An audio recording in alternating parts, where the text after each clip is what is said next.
असल में हम ने तो एक रस्म के तौर पर इसे निभाना शुरू किया हुआ है। इसके पीछे कितनी हिकमतें हैं।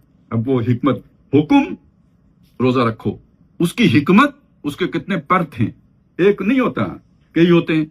एक पर्त यह है कि उससे तकवा पैदा हो जाता है, एक पर्त उसका यह है कि उससे शुक्रगुजारी पैदा हो जाती है, एक ये है कि मार्फत के लिए अल्लाह की पहचान को हासिल करने का जज्बा पैदा हो जाता है। और इसका नतीजा क्या निकलता है? समझदारी हासिल हो जाती है। समझदारी का जो मतलब मुझे समझ में आया ना, रुश्द का लफ्ज है कि आपके अंदर वो सेंस डेवलप हो जाती है कि आप हक को बातिल में तमीज कर सकें। कंफ्यूजन खत्म। दुनिया में सबसे बड़ा मसला जो होता है ना, वो कंफ्यूजन का होता है।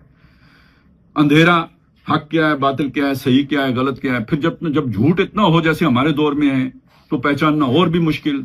इसके लिए एक सेंस चाहिए होती है। देखें, सेंस वो शय है जिसे आप डिफाइन नहीं कर सकते। आप कहते हैं रोड सेंस, आप ड्राइविंग सेंस, ये सेंस वो शय है जो आपकी जाती होती है, ये आप किसी दूसरे को मुंतकिल नहीं कर सकते। जैसे ये आंखों की बिनाई आपकी जाती है, हाँ, ये खारिज की रोशनी आप कम और बेश कर सकते हैं, लेकिन मेरी रोशनी जो मेरी आंखों में वो तो उतनी ही है। ज्यादा से ज्यादा पर्दा आ गया वो आप हटा देंगे ऑपरेशन से, लेकिन ये कि वो असली जितनी है उसको तो कोई ऊंच नीच नहीं कर सकता। बिल्कुल इसी तरह समझ लीजिए, रुश्द वो शय है कि जो हमें जिंदगी के हकायक के बारे में सेंस हमारे अंदर पैदा हो जाती है, वो रुश्द है।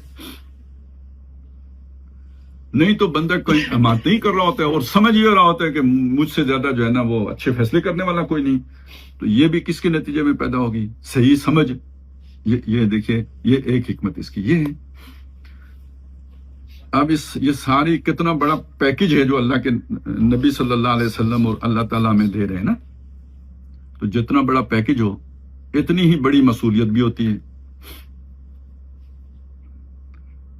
और वैसे ये तो सुनते हुए ना, ये पढ़ते हुए भी, सुनाते हुए भी कांप जाता है आदमी कि जिन 3 अशखास पर अल्लाह के नबी सल्लल्लाहु अलैहि वसल्लम ने लानत फरमाई और जिब्रील अलैहिस्सलाम ने उस पर आमीन कही, उनमें से एक आदमी वो है जिसकी जिंदगी में रोजा रमजान आया, वो उससे गुजर गया और अपने साहब का गुनाह नहीं बख्शवा सका।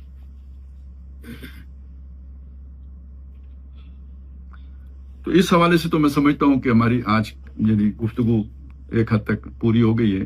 और अब ये काम कैसे करना है, इसके लिए आपको कोई प्लानिंग करनी चाहिए। मेरा तो मशवरा ये है कि जो भी जिनके पास भी वक्त हो, इसके बाद बैठें, सुलह मशवरा करें कि भाई ये मकसद, ये हिकमत हम हासिल करने के लिए इस रमजान में क्या